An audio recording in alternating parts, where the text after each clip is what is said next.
Hello again. Happy Saturday for those that are now awake. I was awake at 4:30 this morning. Went back to bed for a little bit and then up again. It's interesting with coming to terms with a terminal diagnosis. I recognize, everybody says, we all have an expiration date. We're all going to die sometime. And that's absolutely true when you're faced with a terminal illness, when there's, hey, listen, this is how your life is going to turn out, or the rest of your days. And with ALS, you're going to suffer. There's going to be suffering. It's a lot to absorb. There's a lot to reconcile. There's a lot of, for me at least, reminiscing, lessons I've learned, lessons I would like to pass on through my personal experience. Some of the shit I've been through and the lessons I've learned, I wouldn't wish on anybody. But if I could impart anything, and I'm not an expert, but I'm 56 years old and I've lived a lot. I've lived well. I've lived comfortably, and none of this is financial. I've lived joyfully. I've lived in fear. The whole spectrum. And I would say one of the most important lessons I learned very late in life,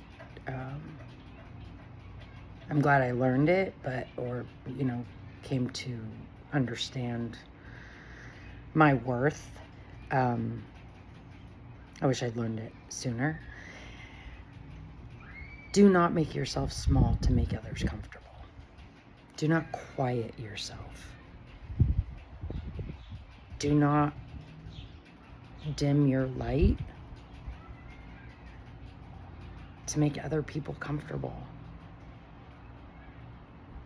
And what that means is if you believe in something, or if you are not okay with something, say it. Say it. Say it out loud, say it awkwardly, say it. Say it. You don't have to be quiet or not be your authentic self to make those around you comfortable. Because if that's what you're doing, they're not your people. They're not your people.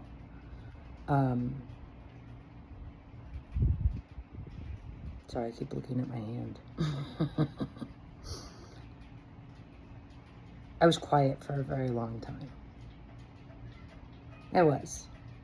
In my personal life, when I was, out and about, or, I was loud, if I was out on my own. But there were moments or environments in my life where it was easier to just stay quiet. Don't rock the boat. Because if I did, there'd be consequences. And, and consequences can come in many forms. I'm not talking, physical abuse or anything like that. Nothing like that. But still, consequences, things that kind of chip away at you, chip away at who you are. So that would be probably the number one thing. Don't be quiet. Say what you gotta say. Don't let the elephant live in the room.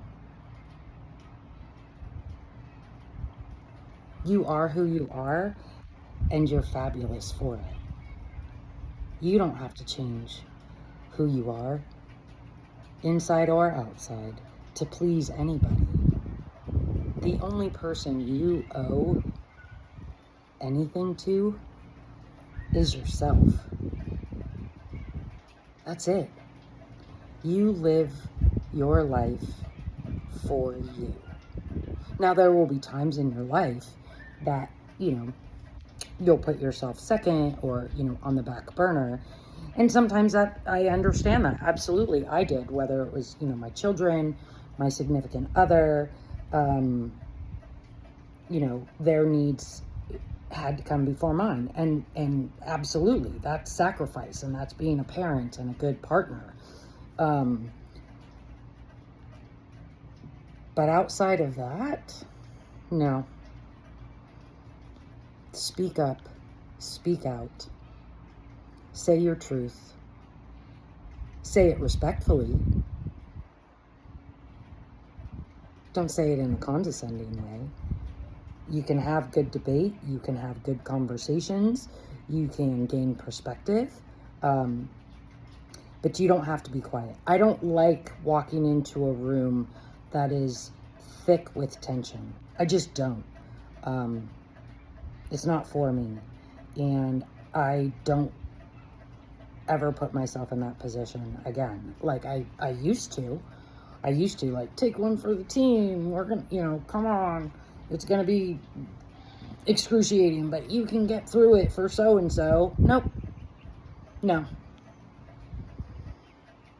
I don't owe it to anybody to put myself in a place that makes me uncomfortable, doesn't feel good, doesn't, and really just, I don't owe that to anybody. I don't. And neither do you. You don't owe anybody your joy. You don't have to make payment with your spirit to please somebody else. You don't. You don't. It wears on you. It chips away at you. And then much later in life, you're kind of like, what the fuck? Why didn't I learn this earlier? Or why didn't I know this earlier? What took me so long? And I think it takes a lot of us so long. Because life experience, like, we got to get there. We got to figure that out on our own. Whatever wins, losses, what have you. The other one I would say is, don't look back. The only time you're going to pull from the past, or should be pulling from the past, is grabbing a lesson that you learned that may apply here, now, today. The past is in the past. It's over. It's done with. Move forward. Don't let yourself be held hostage. And you are the person holding yourself back if you are burying yourself in the past. Past transgressions, past betrayals, past, traumas, what have you. That doesn't mean they're easy to let go, so you get the help you need today. Here, now, today, going forward, you address those. But in your day-to-day life, in your relationships, in the workplace, in your heart, mind, body, and soul, don't live in the past. Don't do it. It doesn't serve you. It just holds you back. And it takes away your joy. It takes away your joy. There's so much life left in front of you. There is. I believe in you. I believe in you. Just don't be quiet. Be you. Because you are amazing. You are amazing. And if the people around you or that you surround yourself with don't see that, fuck them. They're not your people. Find new people who appreciate you, love you, honor you, respect you. Don't always agree with you, but shit. They shouldn't. They shouldn't. Like, that's part of relationships, being honest and delivering that honesty in a respectful and loving way.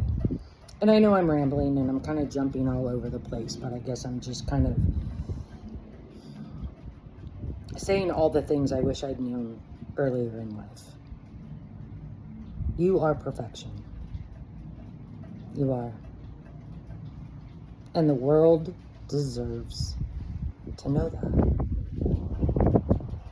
The world deserves to know you, the real you, the authentic you, the loving and compassionate and honest and authentic and joyful and grateful and humble you.